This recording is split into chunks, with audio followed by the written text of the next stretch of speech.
Good morning po. Magandang umaga po sa ating lahat. And for today, I invite everyone na tayo po ay tumayo and let's prepare our hearts and our minds to give glory to our God, lift His name on high because He is deserving of it. So for this morning, we celebrate His goodness. We celebrate His love, His faithfulness in our lives, for everything that He has done in our lives. Because He is our good Father, and He never fails to show that and to remind us of that. And I believe for this morning, we are all here for a reason, whatever it may be. Possibly punta tayo dito dahil may hinanakit tayo, or we have a great testimony to bring. But these are all good reasons to take refuge in our Lord. So, in Psalms 34 verse 8 says, "Taste and see the goodness of God. Taste and see that the Lord is good. Oh, the joys of those who take refuge in Him." So this verse is a gentle reminder of God telling us to come close and experience His goodness for ourselves. Kasi with everything that's been going on, we live in a fast-paced world. Maraming nangyayari, araw-araw may panibagong pagdadaanan tayo. But we get caught up in everything, and we forget we have a God, a great big God with us, right by our side to fight our battles for us. That's why this verse is a reminder na hindi malayo ang Lord.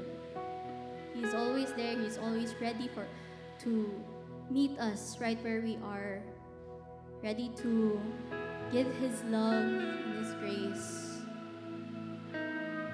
It's very simple. We just have to go to Him.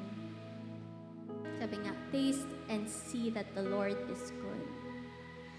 So for this day, we will celebrate a happy day that the Lord has given us. A happy day for us to experience the goodness of God in our lives. Hallelujah.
morning, we invite your presence here, Lord.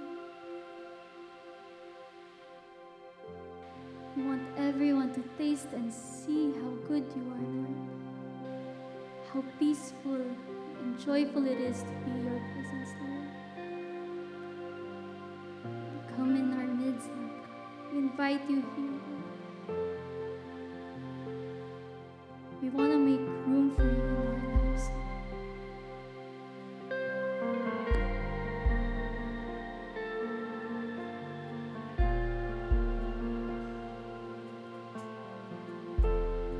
Here is where I lay it down, every burden, every crown. This is my surrender.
your presence, Lord.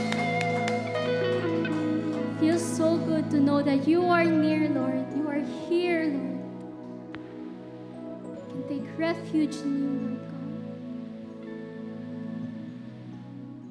God. We can trust in you, Lord, that we will be victorious in everything we do, Lord.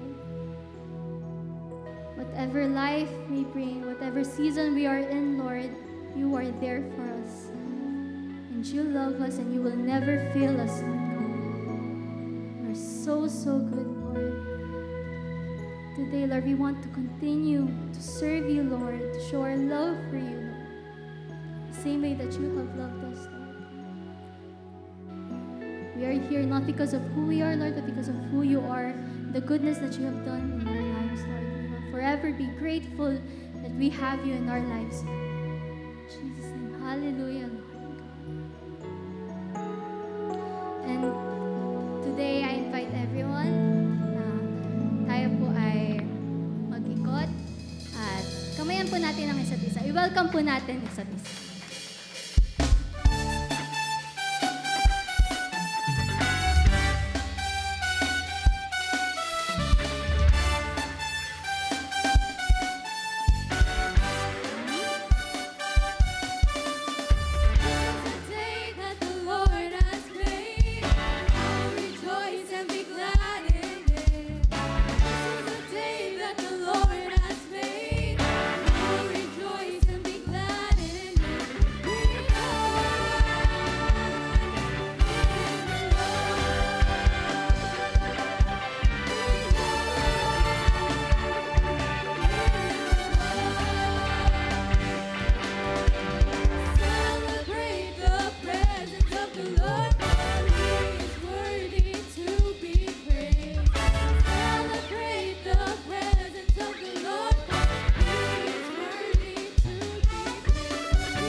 morning po sa lahat.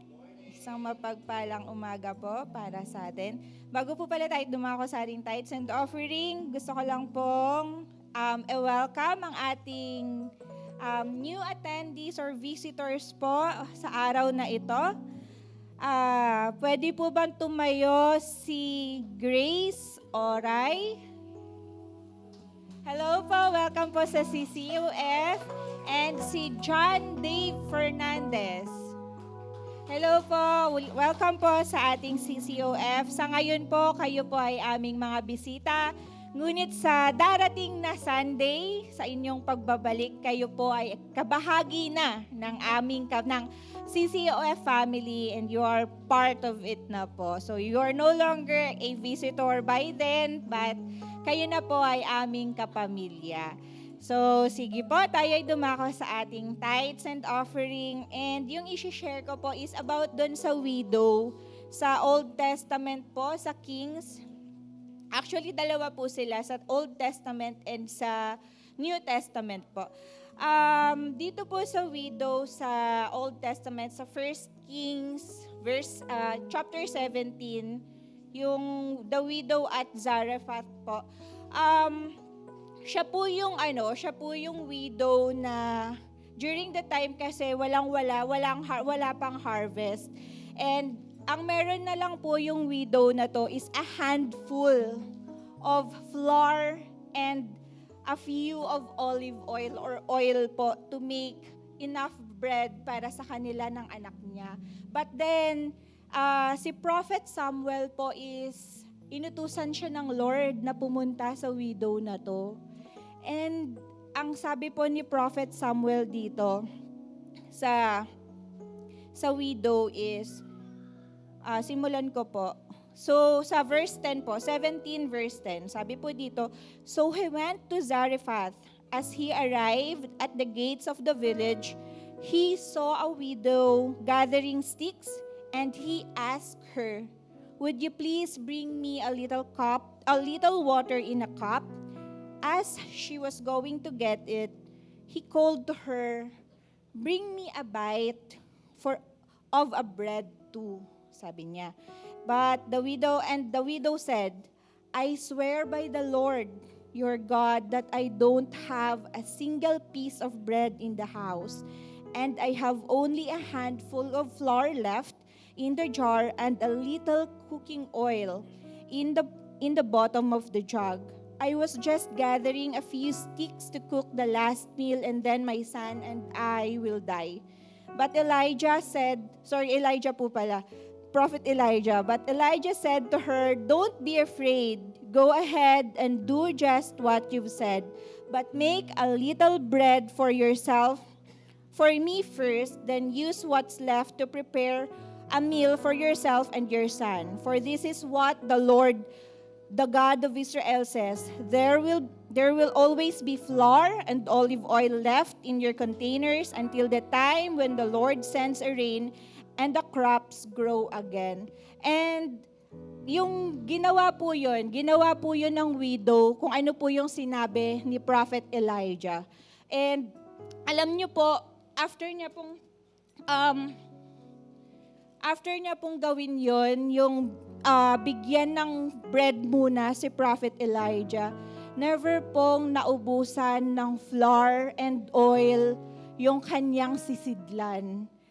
And sa verse na to, sa passages na to, the Lord is telling us that walang-wala man tayo. Akala natin ubos na, akala natin empty na tayo. Pero the Lord is telling us to just obey Him, obey what He is telling us to do. And sa case na to, yung widow is ipag-prepare ng bread or ipaghanda si Prophet Elijah ng something to eat. And she obeyed. She obeyed the Lord, and she trusted what Prophet Elijah said, na hindi siya pagkukulangin at hindi siya pababayaan ng Panginoon. And same ng act, though magkaiba po ng situation doon sa New Testament, sa Luke po, kung saan yung widow naman po ay nag-offer ng kung ano na lang yung meron siya at 2 cents. Pero ang sinabi po sa kanya ni Jesus, sabi niya dito, I tell you the truth. The poor widow has given more than all the others who are making contributions.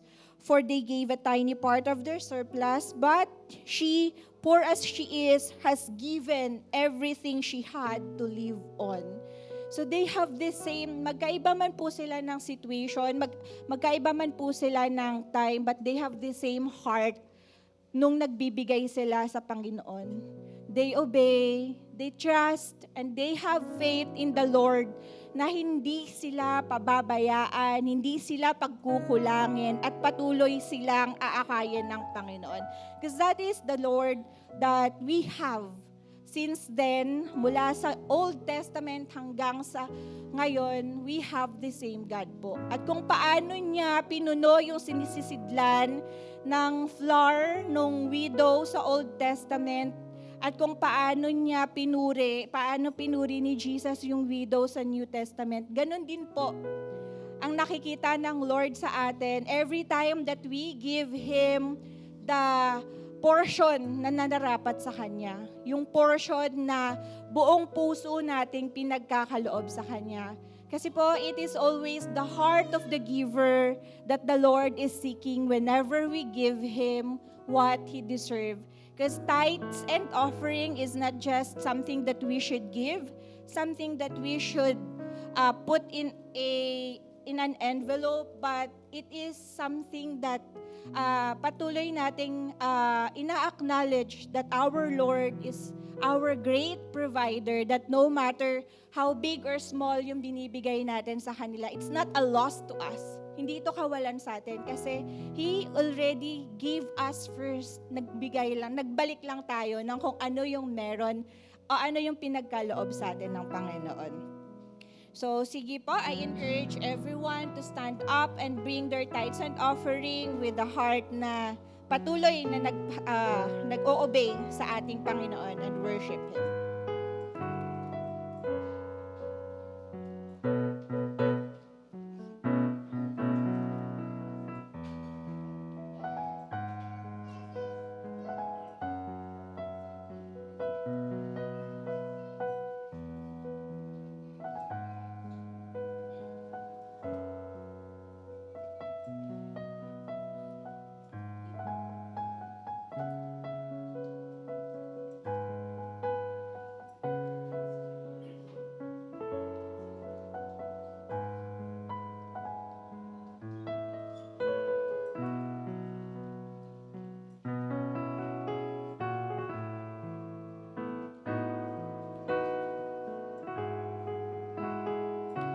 Sige po, atin naman po itaas ang ating mga puso't kamay sa ating Panginoon, and let's pray for our tithes and offering. Yes, Lord Jesus, we praise you today, Lord God. We honor your name, O God. We worship you, Lord.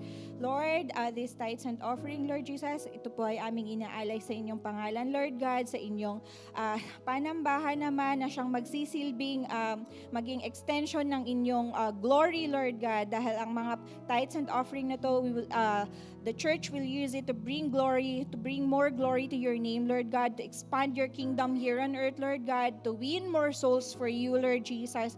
And we know, Lord, that these tithes and offering, the people that you use to bring this sa inyong panambahan, kayo po ang siyang patuloy na magpupuspos sa kanila, Lord God. Kayo po ang siyang patuloy na magpour ng blessings, Lord Jesus. Kayo po ang magbabalik nito sa kanila, Lord Jesus. At Lord, we pray that, na hindi lamang po tithes and hindi lamang po financial blessings ang siyang ibabalik mo, kundi pati yung comfort, yung peace, Lord God, yung love, Lord God, yung protection, Lord God, sa aming mga mahal sa buhay, sa aming mga source of income, Lord Jesus. Alam namin na kayo po ang siyang mag-iingat nito, Lord God, dahil ang mga ito ay galing sa inyo, dahil ang mga ito ay ipinagkaloob nyo at ibinless nyo po sa inyong mga anak. Once more, Lord God, we praise you with these tithes and offering. We love you.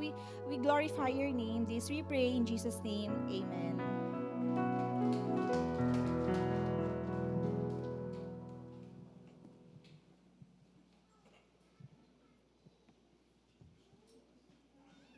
Amen. Good morning mga kapatid. Okay, batiin nyo naman yung katabi nyo. Tingnan nyo siya ng maigi. Sabihin nyo, good morning, kapatid. Okay, sabihin mo, kamusta ka na? Okay, sabihin mo, mahal ka ng Panginoon. Okay, amen. So pwede po bang palapakan po natin ang Panginoon? Amen. So, bago po tayo magsimula no, sa atin pong sa word ng Lord ngayong umaga, konting announcement lang po na we're going to have our prayer and fasting this coming February 7, no, from 7 o'clock to 3 o'clock. No? So I pray mga kapatid, makadalo po tayo. No? Importante po ito na every so often no, sa atin pong relationship sa ating Diyos, we allot the time no, to pray and to fast. No? Parang to just reset, diba? And to parang find our direction with the Lord, especially coming into 2026. No? So wag po natin kakalimutan, February 7, 7 to 3 p.m. No? Pangalawa pong announcement, we are celebrating our 14th year anniversary of CCOF. Okay? This coming February 22 or the last Sunday of February. No? So sana po makiisa po tayo sa celebration no, ng ating pong anniversary. No? At mag-invite po tayo ng ating mga kapatiran, ating mga kakilala to join us on this special day. Amen? Okay, sige po, palapakan po muli natin ang Panginoon. Yan. So sige po, no? So ngayong umaga, we are in a series entitled Moving Forward. No? At sabi po natin, ito po ay yung ating mga encouragement no? Habang nagsisimula po tayo ng panibagong taon at panibagong season. No? Mga kapatid, kahit ano pa man ang itapon ng buhay sa atin no? Or yung mangyari sa atin, sa ating buhay, life must go on. No? Kailangan po kapag po tayo ay nasa buhay, ang pagsubok po, no, ang mga mahihirap na bagay sa buhay, ito po ay dinadaanan lamang. Tama po ba? Kaya nga sabi, di ba, meron akong pinagdadaanan. So, ibig sabihin nun, hindi po tayo dapat nagtatambay no, dito po sa mga paghihirap natin or sa mga challenges po natin sa ating buhay. We need to get up and we need to move forward. Okay? And siguro po no, para po sa iilan sa atin no, 2026 might be a difficult start no. Medyo mahirap po, meron pong kagad challenges. Ako po personally no, sa taong ito meron po kagad akong mga challenges, pero ako po confident po ako na we can overcome. Bakit po? Kasi kasama natin ang Diyos. Amen. Because God is with us no in every step of the journey. Hindi lang po tayo inaantayin ng Diyos sa finish line, o pag okay ka na, saka ka na bumalik sa akin. Hindi po gano'n ang ating Panginoon. Meron kang pinagdadaanan, huwag kang mag-alala. Kasama mo ako dyan sa kung ano man yung nararanasan mo, ano man yung pinagdadaanan mo. No? At ginagamit po ng Diyos ang lahat ng bagay sa ating buhay, mabuti man o masama, maganda man o hindi. No? At ginagamit niya po ang lahat ng ito so that we would grow, so that we would mature in our faith. No? So ang encouragement ko po sa bawat isa ngayong umaga, mga kapatid, don't give up. Huwag po kayong sumuko. Okay? Huwag po tayo mag-dwell sa mga negative na aspeto ng buhay. No? At sa halip, let us focus our eyes on the Lord. Amen? Kasama po natin ang Panginoon. Hindi niya tayo iiwanan. Hindi niya tayo pababayaan. Amen? And so this 2026, no, let us aspire to grow and let us aspire to move forward in our relationship with Him. Okay? So bago po tayo magsimula sa atin pong word ngayong umaga, tayo po yumuko at manalangin. Father, we just honor you. So umagang ito, we worship you, we bless your name, and we thank you, Lord, dahil alam po namin that we can move forward sapagkat kasama ka namin. We thank you, Lord, na hindi nyo kami iniiwanan, hindi nyo kami pinababayaan, that you gently guide us, you gently push us, Lord, to the direction of our growth, to the direction of our maturity. Lord, tear down our comfort zones. Alisin niyo po, Panginoon, yung discomfort namin to move forward in our faith, in our lives, in our spiritual walk with you. And Lord, I pray that you would build our trust in you, Lord, na kaya po naming harapin ang anumang pagsubok sapagkat kasama ka namin. We open our hearts to your word this morning. Mangusap po kayo sa amin, Panginoon, and I pray, Lord, that your word for us this morning will also stir up action sa aming buhay, na hindi lang po namin ito maririnig at lalabas sa kabilang tenga, kung hindi pagkatapos po naming marinig ang salita mo, that we would do something, Lord, that we would act in faith, knowing that you are with us. Salamat po, Panginoon. Ito po ang aming samot dalangin sa pangalan ni Jesus. Amen. Palapakan po natin ang Panginoon. Amen. So pwede po bang buksan po natin ang ating mga Bible sa Genesis chapter 19. Okay? Genesis chapter 19. Ngayong umaga, ang gusto ko pong i-share sa inyo ay ang salita ng Diyos na let go and let's go. Okay, so yan po yung title po natin ngayong umaga. Sabihin nga po natin, let go and let's go.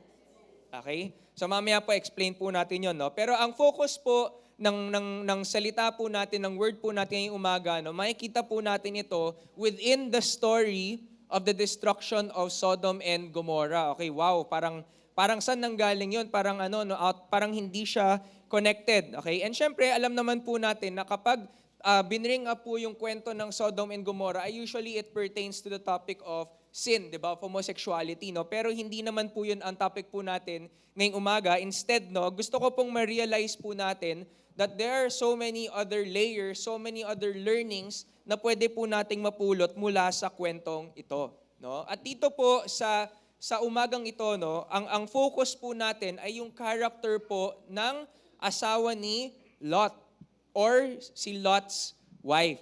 Okay? Meron po bang pangalan si Lot's wife? Wala, Lot's wife lang po. Hindi po natin alam kung anong kanyang pangalan. So ang tanong, sino po ba si Lot's wife? Hindi asawa ni Lot, di ba? Pero dapat po, bago po natin makilala kung sino po itong taong ito sa Biblia, kailangan po muna nating malaman sino ba si Lot. No, yun po yung mas importante. Sino ba si Lot? Una sa lahat, si Lot po ay yung pamangkin ni Abraham, no? Yung anak po ng kapatid na lalaki ni Abraham. And alam naman po natin na importanteng character si Abraham sa Bible kasi sa kanya manggagaling yung bansang Israel. Okay? Ngayon, itong si Lot, so pamangkin po siya ni Abraham, and since siya maagang namatay yung kanyang ama, no, ito namang si Abraham at si Sarah, hirap silang magkaanak. No? It wasn't until later on na nagkaroon sila ng anak na si Isaac. Pwede po nating masabi na meron pong parang father and son relationship itong si Abraham at si Lot. Bakit? Kasi nung tinawag ng Diyos si Abraham na umalis sa kanyang hometown at pumunta sa promised land, kasama niya si Lot. And so kahit saan magpunta si Abraham, buntot-buntot sa kanya si Lot. Eventually, alam naman po natin, pinayaman ng Diyos si Abraham. At nung yumayaman si Abraham, syempre kasama si Lot doon. Meron siyang sarili niyang kayamanan. Kung dumadami yung mga animals na pagmamayari ni Abraham, dumadami din yung animals na pagmamayari ni Lot. No? At syempre dumating po sa point na iisa ang kanilang tinitirhan, sumisikip, no, yung kanilang lugar, no, hindi na kasya yung kayamanan nila, nag-aagawan na yung mga hayop nila sa pagkain, no, yung mga tauhan nila nag-aaway-away na sa resources, sa space, no. And so it was time, no, nagdesisyon po si Abraham at si Lot, maghiwalay tayo ng maayos, no. So si Abraham, nanatili siya sa promised land kasi diyan siya sinabi ng Diyos, diyan ka magstay, di ba? Pero si Lot, naghanap siya ng ibang lilipatan at nakita niya po yung katabi ng promised land na tinatawag pong the Jordan Valley. No? Bakit po siya lumipat doon? Kasi sabi sa Bible, it was a fertile land. No? Masagana po yung lupaing yon. And so lumipat po siya doon and eventually nanirahan po siya malapit sa lungsod ng Sodom. No? And at that time, kilala na po na medyo makasalanan at masama itong lungsod ng Sodom. No? Ang description sa Bible, they constantly sinned against the Lord. Okay? And by the time na gusto ng Diyos na wasakin or sirain itong Sodom and Gomorrah, no, Lot and his family were no longer just in the area. Hindi na po sila nasa paligid na lamang ng Sodom, kundi naninirahan na sila sa mismong lungsod ng Sodom. No? And in Genesis chapter 19, dito po na-encounter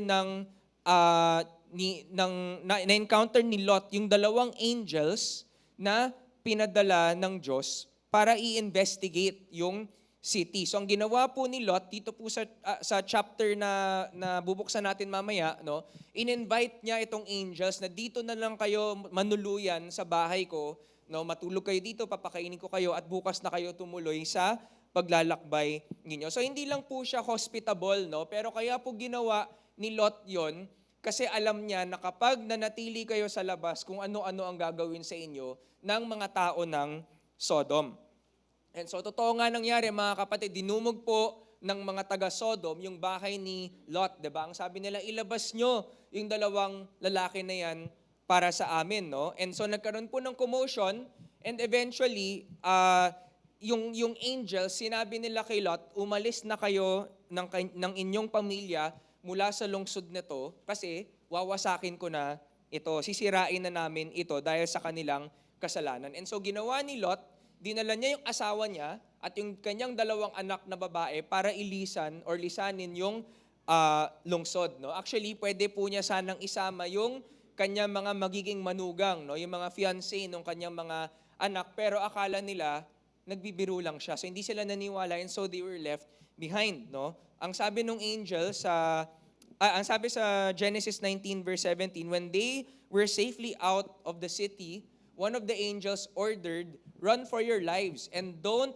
look back or stop anywhere in the valley. Escape to the mountains or you will be swept away. So yun po instruction ng angel sa kanila. Lisanin nyo ito. No? Iwanan nyo na yung lungsod na to. Huwag na kayong, don't look back. No? Huwag na kayong lumingon. Huwag na kayong tumingin mula sa inyong pinanggalingan.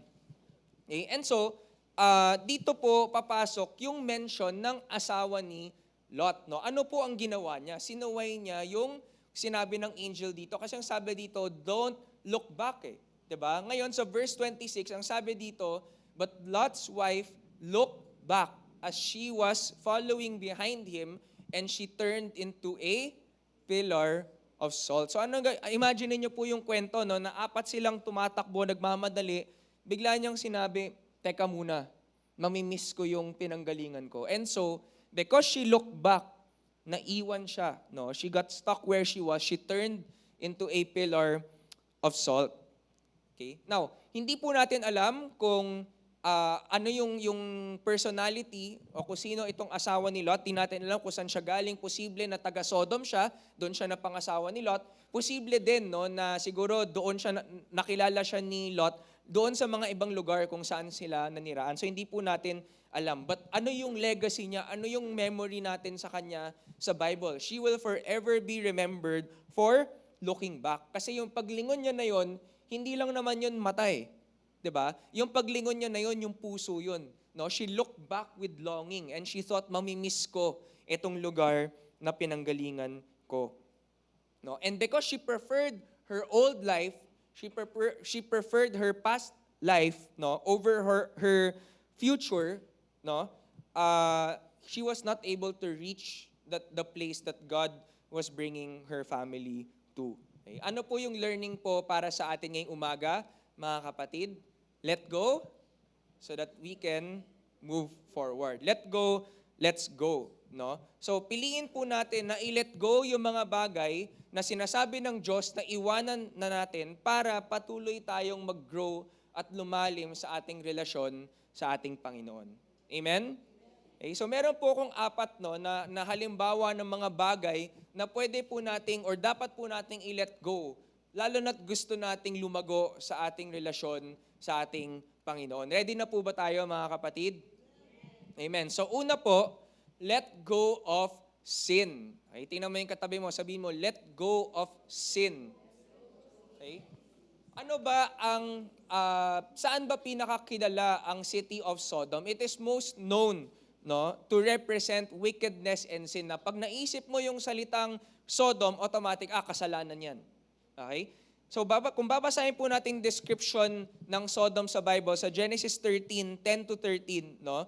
Dito po yung paghihiwalay ni Lot at ni Abraham. Ang sabi dito, Lot took a long look at the fertile plains of the Jordan Valley in the direction of Zoar. The whole area was well-watered everywhere like the garden of the Lord or the beautiful land of Egypt. And this was before the Lord destroyed Sodom and Gomorrah. Lot chose for himself the whole Jordan Valley to the east of them. He went there with his flocks and servants and parted company with his uncle Abram. So Abram settled in the land of Canaan, or the promised land, and Lot moved his tents to a place near Sodom. So sabi dito, malapit pa lang, no? Near Sodom, and settled among the cities of the plain. But the people of this area were extremely wicked and constantly sinned against the Lord. No, saan pa po natin makikita yung pagiging makasalanan ng Sodom? Genesis 19:13. For we are about to destroy this city completely. The outcry against this place is so great that it has reached the Lord, and He has sent us to destroy it. No? So sabi po natin kanina, pinaka-notorious yung Sodom sa sin of homosexuality. Okay?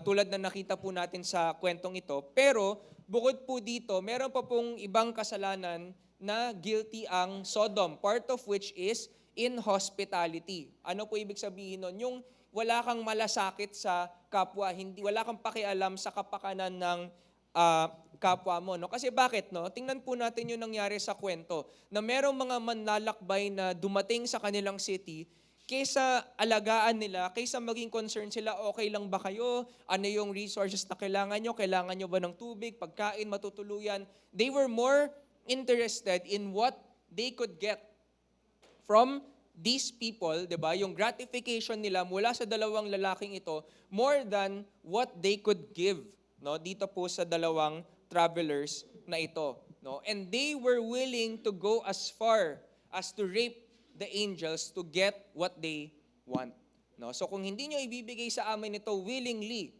pepwersahin namin kayo, no? In another part of the Bible, sa Ezekiel, sabi din po dito, Sodom's sins were pride, gluttony, and laziness, while the poor and needy suffered outside her door. She was proud and committed detestable sins, so I wiped her out as you have seen. So, makikita po natin, ito po yung reputation, ito po yung legacy ng city of Sodom. They are a city of sin. Okay? They are a city of sin. Pero kahit na ito yung feature ng city ito, no, ng lungsod na ito, Lot's wife looked back in yearning. Mamimiss ko yung lugar na ito. Mamimiss ko yung buhay ko dyan. Mamimiss ko yung mga kasalanan na ginagawa ko dyan.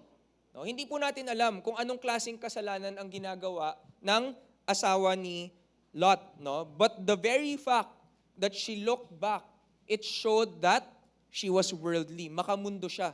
Gusto niya yung mga nangyayari doon sa lugar na yon. No? Kung hindi man siya nagkakasala, hindi niya man ginagawa yung mga kasalanang yon, no, at the very least, nagiging normalized na po yung mga kasalanan na nakikita niya doon sa lungsod na yon. No? And ito pong tinatawag po nating normalization of sin. Ano po ibig sabihin nun? Na alam naman natin masama, alam naman natin dapat hindi ginagawa, pero dahil sa exposure natin sa mga kasalanang ito, nagiging mas normal, nagiging mas katanggap-tanggap. No? Example po, no, dito po sa ating panahon, we are also at risk of having sin to be normalized. No? Bakit? Nakasalalay po yan sa kung ano yung nakikita po natin sa social media or sa normal media, sa TV, sa Netflix, di ba? Ano po examples nito? No, na siguro in an older time, no, siguro nung bata pa yung lahat kayo, 'di ba? Na hindi po masyadong pinoportray ang sex in film, no, or in social media, no? But now, no, in our time, no, na mas liberal na ang mga tao, no, mas pinoportray not just sex but even sexual sin. And so ano po yung resulta? It becomes more and more normal. It becomes more and more acceptable. Okay? Ano pa examples nito? No, na dati hindi masyadong pag alam natin na naglalasing ang isang tao, parang alam natin na may mali kang ginagawa. Pero because more and more people see it around them, more and more people are willing to do it, parang mas normal na, no? Mas okay na meron kang ganong addictions, no? Dati hindi ka pwede magmura sa TV. Pag nagmura ka, suspended ang program mo. Ngayon, mapamura ka, okay na. No? And so ano po yung result? No? That even in our day-to-day lives, mas madali na magmura. Mas katanggap-tanggap na ang pagmumura. No? Ang korupsyon, di ba? Dati, hindi natin alam gaano karami dati. Pero ngayon, alam natin palala ng palala ng palala. Why? Because you see more and more people doing it. It becomes more and more normal. No? And kung yung mga government natin ay ganyan, it becomes easier for us na maging corrupt in our own ways. Tama po ba? No? Maglagay na lang ako kaysa sumunod ako sa pinapagawa ng City Hall. No? Or maglagay na lang ako sa traffic enforcer. No? Or mag-counterflow na lang ako. These are all forms of corruption, no? Sa atin pong sariling mga paraan. And so yun po yung simula ng paglalim ng kasalanan or paglala ng kasalanan sa ating buhay. Yung magno-normalize muna siya, magiging normal siya sa ating pananaw. Okay? And so maging maingat po tayo doon, mga kapatid, no? Kasi ang kasalanan, kahit sa panahon po natin ngayon, it carries lasting consequences. Pag tayo po ay nagkasala, minsan, kaya natin to ginagawa kasi akala natin wala naman itong magiging epekto eh. Diba? Wala naman mangyayari, wala naman itong consequences. But actually, all sin carries lasting consequences, whether makita man natin to or hindi. No? Meron pong isang quote, no, si Benjamin Franklin, ang sabi niya, sin is not hurtful because it is forbidden. It is forbidden because it is hurtful. Ano pong ibig sabihin nun? No? Na hindi masama ang kasalanan dahil lang sinasabi ng Diyos. Kung hindi masama ang kasalanan dahil nakakasakit ito.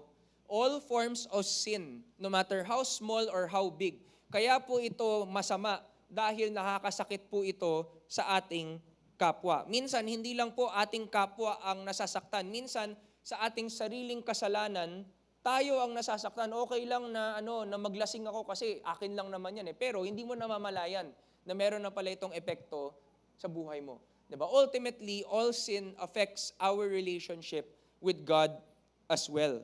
No? Ang kasalanan po, no, ang defining characteristic nito, sin separates us from God and from others. Kapag nagkakasala po tayo, pinipigilan po nito yung ating pagbibigay at pagtanggap ng pag-ibig mula sa ating kapwa, no? At kahit sa ating Panginoon, no? At ang sabi sa Bible, if you let sin linger sa ating buhay, it eventually gives birth to death, no? Na ang finish line ng ating mga kasalanan ay kamatayan.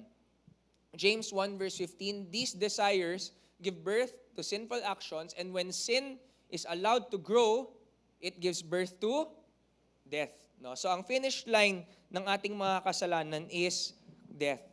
Ano pong kailangan nating gawin, mga kapatid? No? Maliit pa lang ang kasalanan, tanggalin na natin, patayin na natin. Kasi pag hinayaan natin tong manatili sa ating buhay, ang dulot po nito ay kamatayan.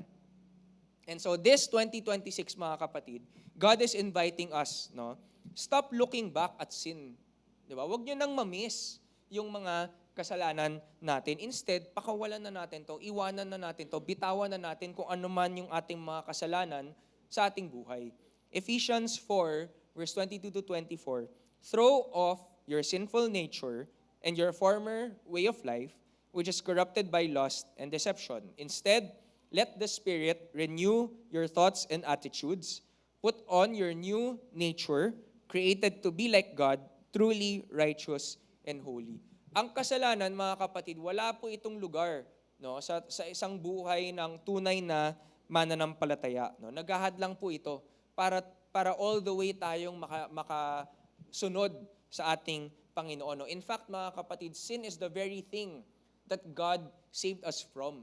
No? Hindi kinailangan ng Diyos magkatawang tao at mamatay para sa atin, kung hindi dahil sa kasalanan. No? So ang ginawa ng Panginoon, He paid for the penalty of our sins. At ngayon, pinapalaya niya tayo mula sa kapangyarihan ng kasalanan sa ating buhay. Alam niyo po ba yon, mga kapatid, no? na kasinungalingan yung idea na hindi ko mapigilang magkasala?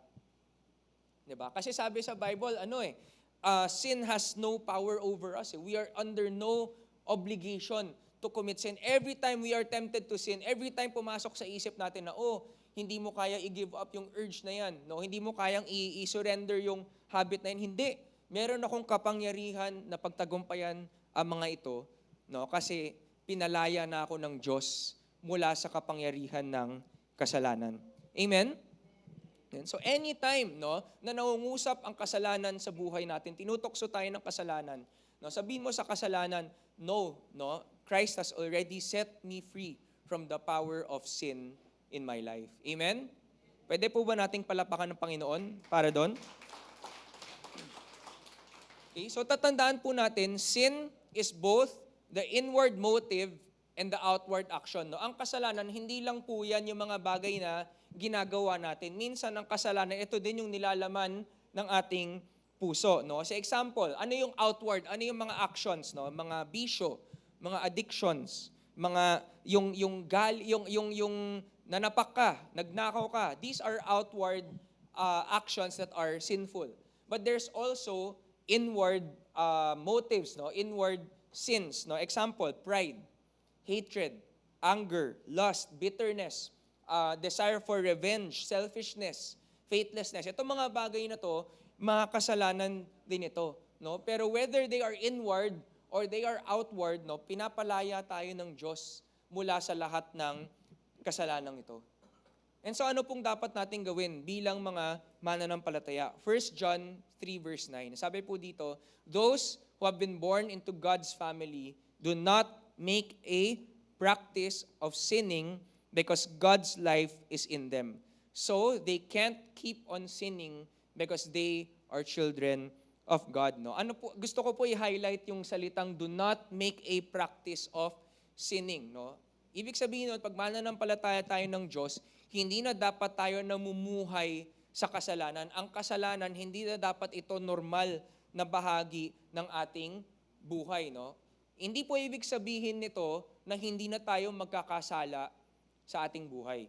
Kasi human nature, tao pa rin tayo, hindi pa rin tayo perfect, binabago pa rin tayo ng Diyos. Meron pa rin mga pagkakataon na magagalit ka, meron pa rin mga pagkakataon na mapapaaway ka, o may masasabi kang hindi maganda, because that is part of our imperfections bilang humans na binabago pa ng Diyos. Pero ang sinasabi dito, hindi na natural na bahagi ng buhay natin ang pagkakasala. Hindi na okay magkasala kapag Kristiyano na tayo.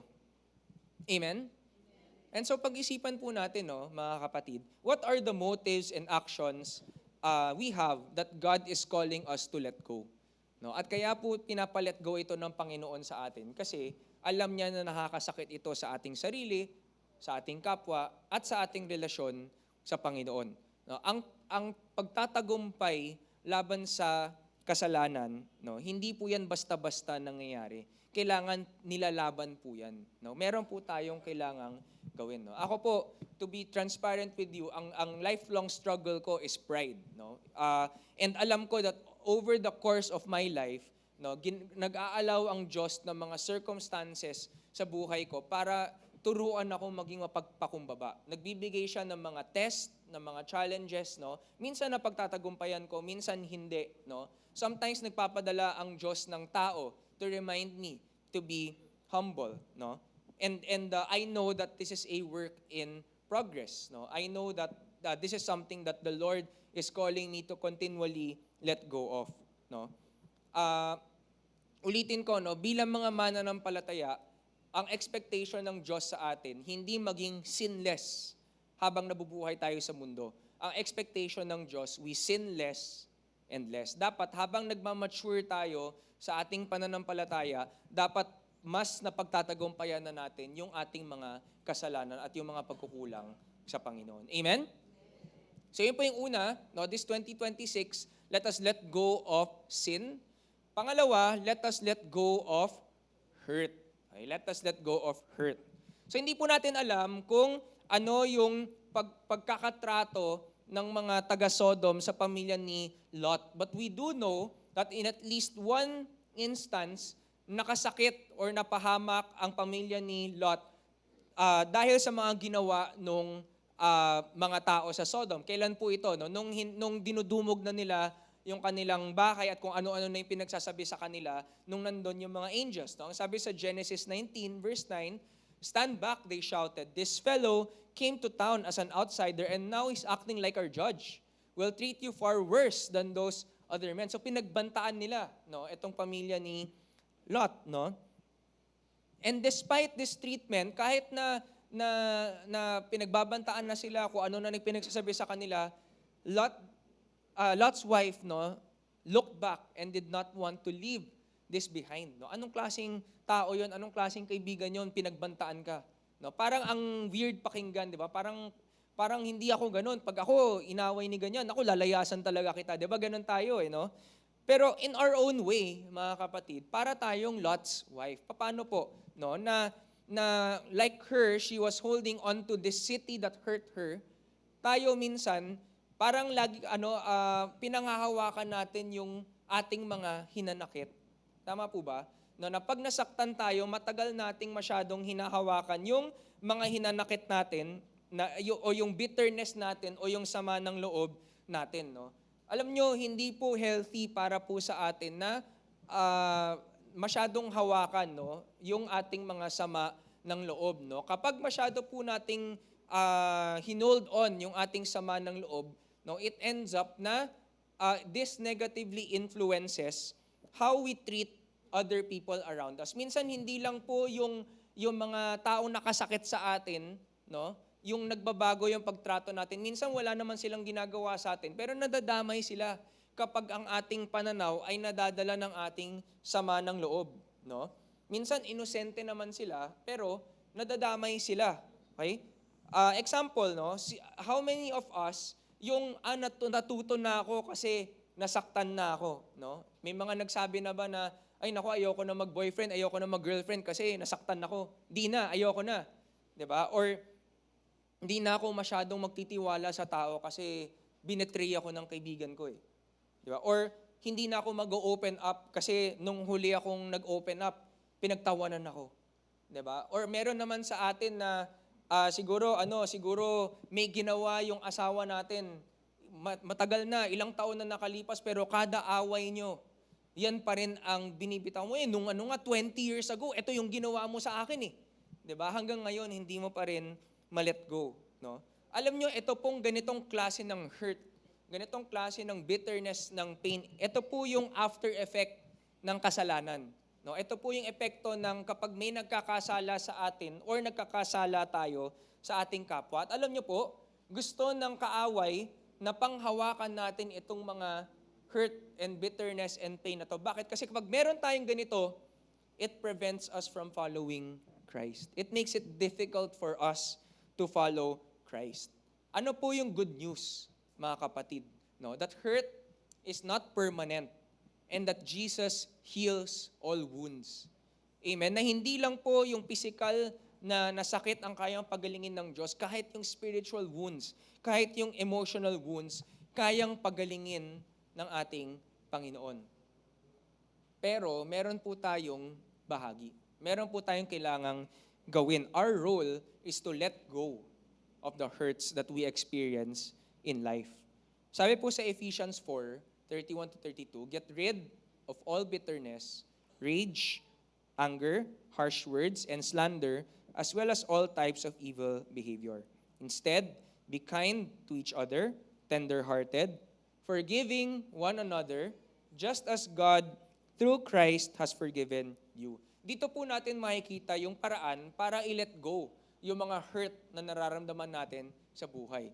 Paano po? It's to forgive, no? Na magpatawad po tayo sa mga nakakasakit sa atin. No? Alam niyo po, 2025 was not an easy year for me. No? Nagkaroon po ako ng maraming difficult encounters, difficult relationships na ang resulta po ay nakakasakit. Siyempre nasasaktan din po ako sa mga conflict, no? Minsan meron po na ako yung nakakasakit, minsan sila yung nakakasakit sa akin, no? Pero I have realized na kapag pinanghawakan ko yung sakit, yung bitterness, yung hurt, ang nangyayari, parang sinasara mo yung sarili mo, nagka-clamp up ka, no? Nagtatayo ka ng mga walls sa paligid mo. Bakit ka nagtatayo ng walls? Kasi ayaw mo nang masaktan, di ba? Para hindi na ako ma-hurt. Pero ano po yung unintended side effect kapag nagtayo ka ng walls sa paligid mo? You lose connection. You lose relationship. It becomes difficult for you to receive the love of people. Kasi, hindi nga nakakapasok yung hurt ng ibang tao, pero hindi rin nakakapasok yung love ng ibang tao. And likewise, hindi rin nakakalabas yung pag-ibig na gusto mong ibigay sa kapwa mo kasi hinaharangan ng mga walls na to. No? So ano pong dapat ko palang gawin? I've learned na kailangan pala tanggalin ko yung mga walls na ito na kahit na masaktan ako, yun yung part of it diba? That's the reality of life, na minsan masasaktan at masasaktan tayo. Pero ang dapat palang gawin sa hurt, instead of building walls, is to learn to forgive. It's to learn to forgive, it's to learn to restore bridges so that in these bridges, kaya ko pa rin magmahal sa kapwa ko at kaya ko pa rin makita yung pagmamahal ng kapwa ko sa akin. Ano po ba ibig sabihin ng pagpapatawad? Yung tinatanggap mo na nangyari ang isang bagay, na hindi mo na isinisisi yung nangyari sa ibang tao at isinusuko mo na yung lugar mo na maghigante, to give up your right to get even or to get revenge against someone. Paano po nagiging madali sa akin na magpatawad sa kapwa ko? It becomes easier for me to forgive kapag naalala ko na una pala akong pinatawad ng Diyos. Na kung tutuusin, mas malaki pa yung kasalanan ko sa Kanya, and yet the Lord forgave me, and yet it was the Lord na, ang sabi sa Bible, while we were still sinners, kaaway pa tayo ng Panginoon, He already died for us. When I remember that the Lord forgave me first, it becomes easier for me to forgive. When I remember na ako din nakakasakit sa kapwa ko, it becomes easier for me to forgive. Hindi pala ako perfect. Pareho lang din pala ako sa kanila. And so if I want to be forgiven, I must also forgive. So mga kapatid, this year, who is God calling you to forgive? Meron siguro tayo mga tao sa buhay natin na nakasakit sa atin, nasaktan tayo. And so we've been building walls, we've been trying to protect ourselves. Pero hindi po yun ang solusyon para mawala ang hurt. Ang solusyon, magpatawad. Sino yung sinasabi ng Diyos sa'yo na patawarin mo ngayon? And the opposite, mga kapatid, kanino ka dapat humingi ng tawad para makamove on ka for this year? Amen? Sige po, palapakan po natin ang Panginoon. Nakasunod pa po, mga kapatid. Okay? So pangatlo po, let us let go of bad company. Okay, let us let go of bad company. Kung babasahin po natin yung Genesis 19 verse 1, ang sabi po dito, now the two angels came to Sodom in the evening, and Lot was sitting in the gate of Sodom. And when Lot saw them, he rose to meet them, and he bowed himself with his face toward the ground. So importante po dito yung lugar kung saan nakita ni Lot yung mga angels. Sabi dito, nasa gate daw siya ng Sodom. At nung panahon pong yun, kapag importante kang tao, usually meron kang pwesto doon sa gate ng city. Kung meron kang importanteng kailangan gawin or kausapin, usually this was done in the gate of a city. And so, ibig po sabihin nun, importanteng tao pala si Lot sa lungsod na ito. Paano ka magiging importante sa lugar na yon? You have friendships, you have relationships with people at ginagalang sila ng mga taong ito. And sabi nga natin, bukod po sa posisyon niya, we know they had relationships, friendships within the city kasi meron ngang fiancé, 'di ba? Yung mga anak ni Lot, So ibig sabihin meron silang mga kakilala, meron silang mga kaibigan. It's even possible na yung mga dumumog sa bahay nila na kalalakihan, baka iilan doon kaibigan nila, iilan doon ka-close nila. And so when Lot's wife looked back, it was possible na ang tinitingnan niya ay yung mga tao na iiwanan niya doon. Yung mga kaibigan niya, yung mga kachika niya, yung mga kasama niya magkape sa umaga, baka ito po yung mga tao na hindi niya ma-let go. But what kind of people were they? They were bad company.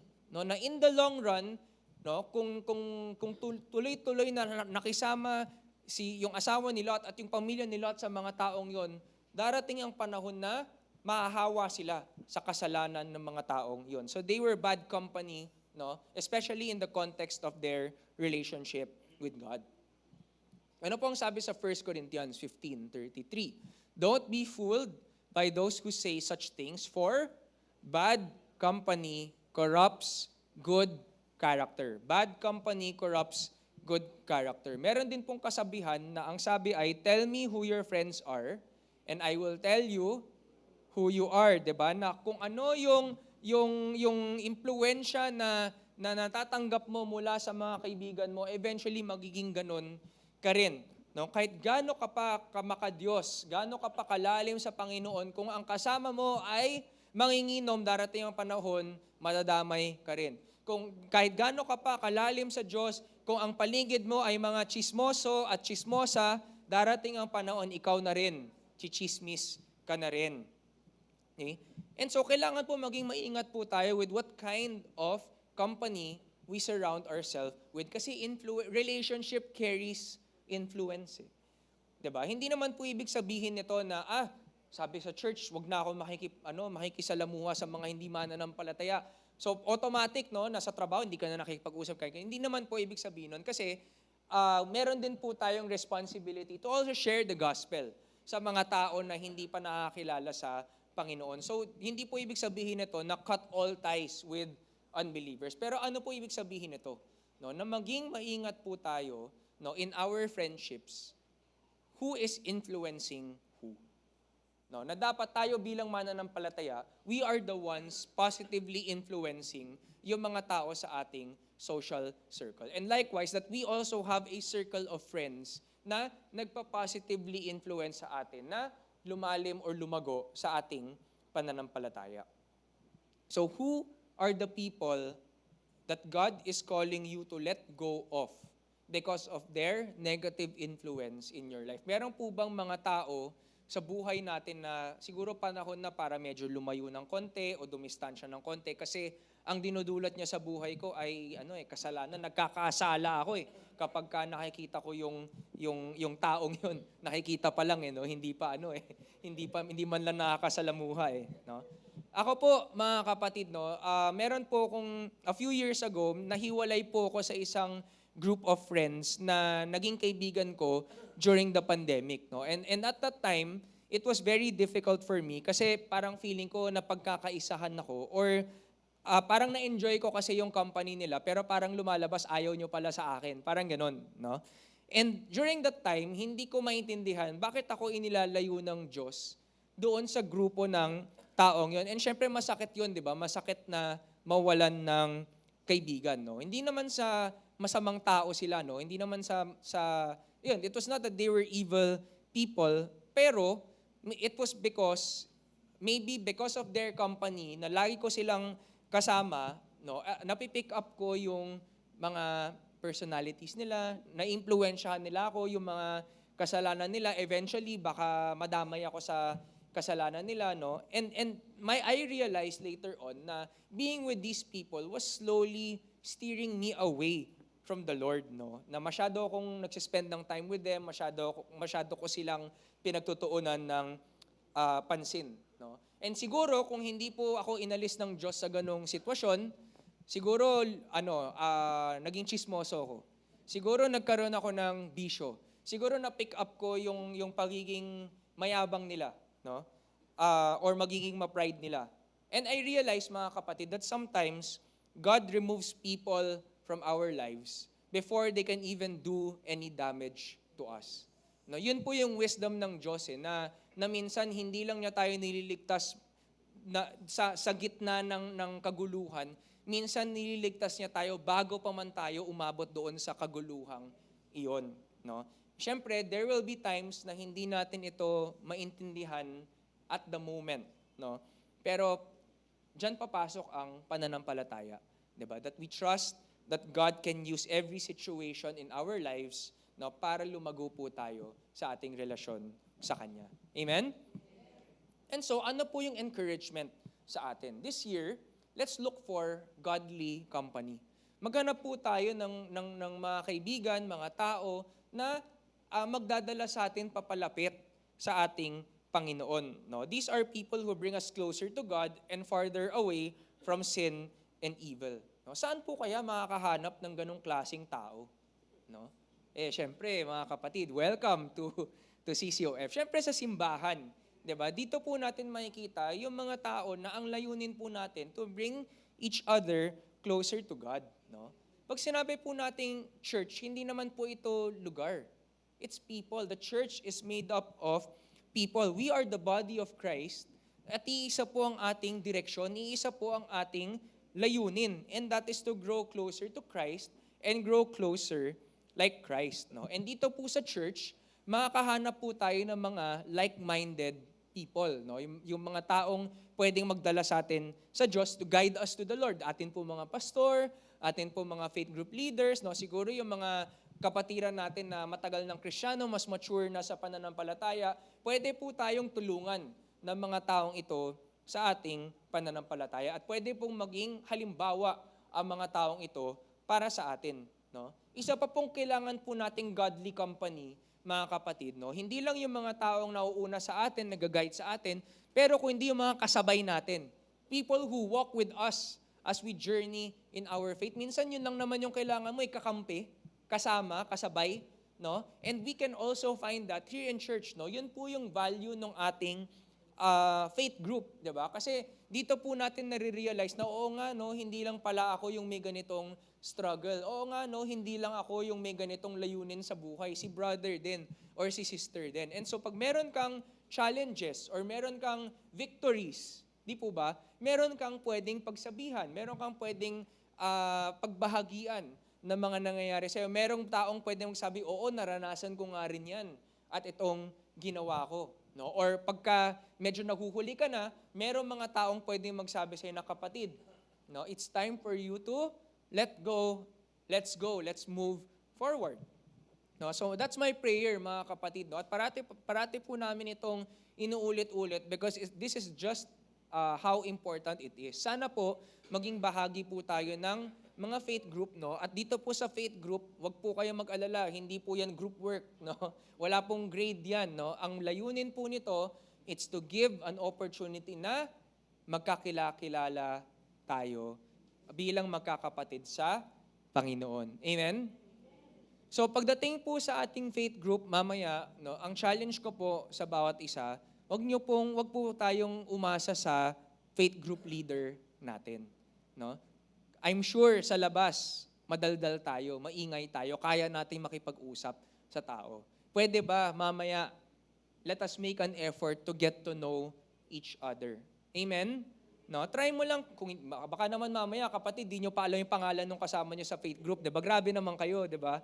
So, pwede ba? No, let's try to get to know yung atin po mga kasama sa faith group. Malay nyo, mga kapatid, that might be the start of a deep friendship na nabuo nyo dahil pareho ang direksyon natin sa Panginoon. Amen? Palapakan nga natin ang Panginoon ulit. Okay. Hebrews 10 verse 25, ang sabi dito, let us not neglect our meeting together as some people do, but encourage one another, especially now that the day of His return is drawing near. No? Ako, nung nawala yung mga non-godly friends ko, no, doon nag-create ng space ang Diyos para magkaroon ako ng more time for my disciples, more time for my Christian friends. And ang alam ko po, mga kapatid, is ang naging epekto po nito, meron akong mga naging kasabay sa aking paglalakbay sa Panginoon. Panghuli po, mga kapatid, let go of the good old days. Let go of the good old days. No? Sabi sa Genesis 13, verse 10 to 12, Lot took a long look at the fertile plains of the Jordan Valley in the direction of Zoar. The whole area was well-watered everywhere, like the garden of the Lord or the beautiful land of Egypt. This was before the Lord destroyed Sodom and Gomorrah. Lot chose for himself the whole Jordan Valley to the east of them. He went there with his flocks and servants and parted company with his uncle Abram. So Abram settled in the land of Canaan, and Lot moved his tents to a place near Sodom and settled among the cities of the plain. And so, kahit po makasalanan itong lugar na to, no, undeniable po na maganda ang naging buhay ni Lot at ng kanyang pamilya dito po sa Sodom, no? Siguro naging mayaman sila, meron silang sariling bahay, komportable ang buhay nila, kagalang-galang sila doon, 'di ba?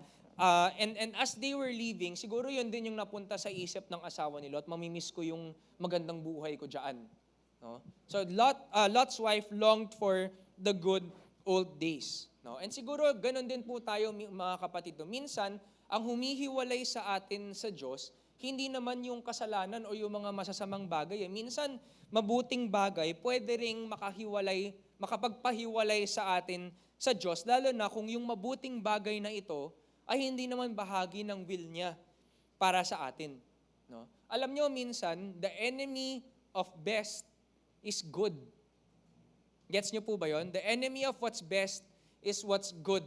No? Na minsan, kahit ang devil, ang kaaway, bine-bless niya tayo. Bakit parang hindi na natin hanapin yung blessing ng Panginoon, no? Minsan bibigyan niya tayo ng patikim, no? Maliit lang. O eto, bibigyan kita ng ng level 50 para hindi mo na isik yung level 100 ng Panginoon, no? Kasi ang gusto ng kaaway, for us to settle. Pwede na yan, no? Yung pwede na yan, hindi po yan galing sa Diyos. Kasi what the Lord wants is for us to seek His highest good, to seek His best. No? And so sa atin, no, sa Ecclesiastes 7 verse 10, sabi dito, don't long for the good old days. This is not wise. No? Kapag masyado po nating dinedesire yung nakaraan, no, the good old days, no, dati ganyan, or okay na ako sa ganyan, hindi ko na kailangan ng mas maganda pa, mas malalim pa, mas mabuti pa. No? Pag yun po ang perspective po natin, we end up getting stuck in our relationship with the Lord. And maybe yun ang huling panawagan sa atin ng Diyos ngayong umaga. No? Naiwan po natin yung 2025 behind. No? Iwan po natin all other years behind. And let us be hopeful, let us be excited for what God will do for us this year. No? Maganda mga kapatid na ito yung narating mo in 2025. Ito yung inilago mo nung 2025. But don't you want more? Don't you want to get even closer to God? Don't you want to grow even deeper in your relationship with the Lord? No? Hindi po natin kailangan hintayin, no? Na hindi, gusto ko muna malaman ano yung nasa 2026 para maging excited ako para dito. No? Any year will be good as long as we know that God is with us. Kasama po ba natin ang Diyos, mga kapatid? Amen. Kasama natin siya. And so we can expect a good year no matter what challenges or no matter what victories can come our way. No, ang sabi nga po sa Isaiah 43:18-19, forget all that, it is nothing compared to what I am going to do, for I am about to do something new. See, I have already begun. Do you not see it? I will make a path through the wilderness. I will create rivers in the dry wasteland. No? Nagpapasalamat ako sa Diyos kasi ang dami niyang kabutihang ginawa, no, sa buhay ko. But at the same time, hindi ko kailangan maging masyadong mahigpit ang hawak, no, sa mga past na ginawa na ng Diyos sa akin. Kasi alam ko meron pa siyang mas marami at mas magandang gagawin pa para sa akin this year. And ganun din po sa atin, mga kapatid. No? So will you let go of the good old days, no? Of the past victories, of the past good things, so that God can bring even more victories and even more growth and even more good things sa buhay natin this year. Amen? Okay? And so dito po ako magtatapos, mga kapatid. No? Ang sabi sa Luke 17:32-33, remember what happened to Lot's wife. Okay? If you cling to your life, you will lose it. And if you let your life go, you will save it. No? So, bitawan na po natin itong mga bagay na naghahadlang sa ating relasyon sa ating Panginoon. No? And instead, let us seek God. No? Let us seek to grow deeper in the Lord this 2026. Kasi kung ano man yung mga nag-aantay para sa atin mula sa Panginoon this year, it will always be better than what we've already had in the past. No? Ito po yung panghawakan po natin, mga kapatid. No? God is about to destroy your Sodom and Gomorrah. So don't stay there. Instead, move forward and don't look back. No, kung meron ka pang pinanghahawakan ngayon sa mga bagay na nabanggit ko sa inyo, no, meron pong ipinapangako ang Diyos na mas mabuti para sa mga bagay na yon. And He has His best, or our best interest at heart. No? Ang grace ng Panginoon, mga kapatid, libre yang ibinibigay. Pero kailangan tanggapin din natin ito ng ating free will. Amen? Huwag po tayo mag-expect ng agad-agarang pagbabago. It will take time. No? It will take a daily choice. No? But to let these things go and to trust that God will do something new in our lives. Amen? Okay? Palakpakan po natin ang Panginoon.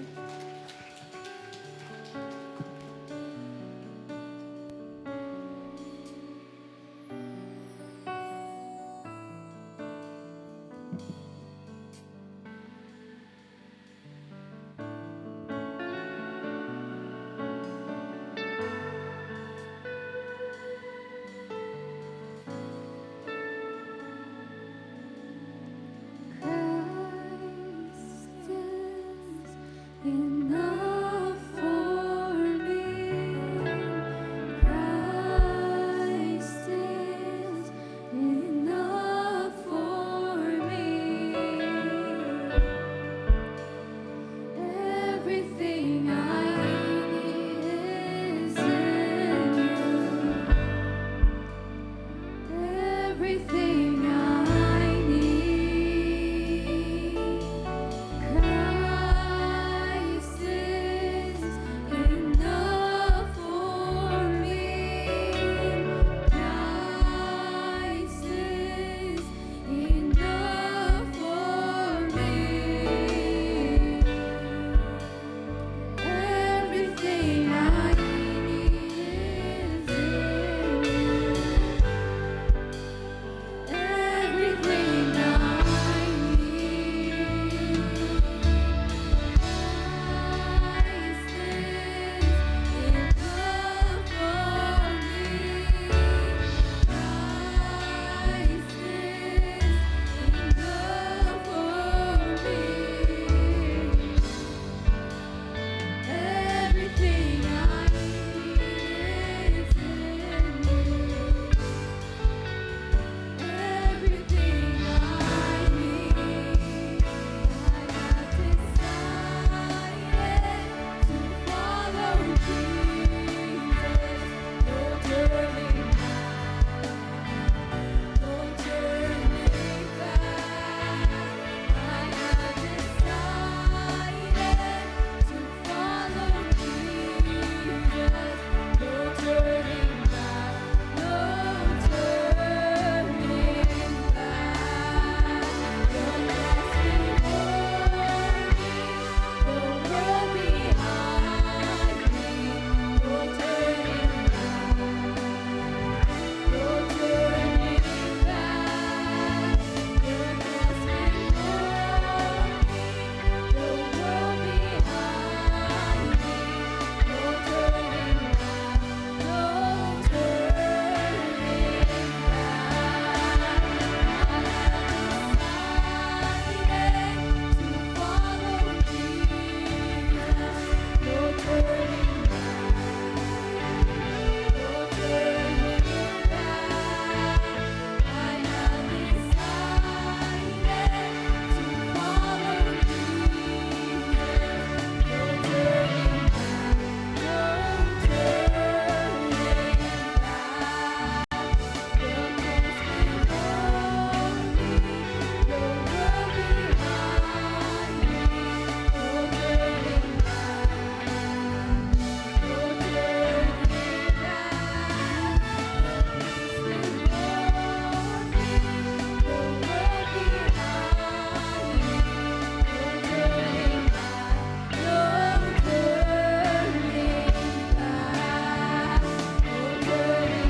Mga kapatid, what is the Lord asking you to let go of today?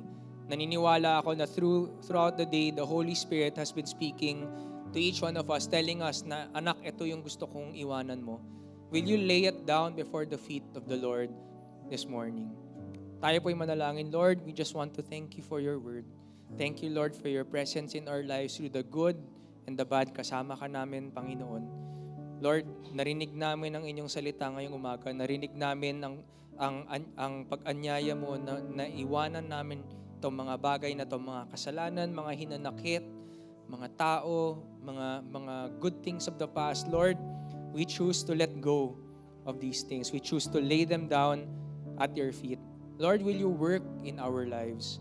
Lord, will you bring us deeper into our walk with you this year, in our relationship with you this year? Will you allow us to mature this year? Lord, just work in us, just fill us with your spirit. Fill us with your comfort. Fill us with your love. Fill us with your blessing, Lord. Fill us with your grace this morning. Taas po natin ang ating mga kamay sa Panginoon. Lord, sa aming pag-uwi, dala po namin ang presensya nyo. Dala po namin ang pagmamahal nyo. Dala po namin ang pagpapala ninyo.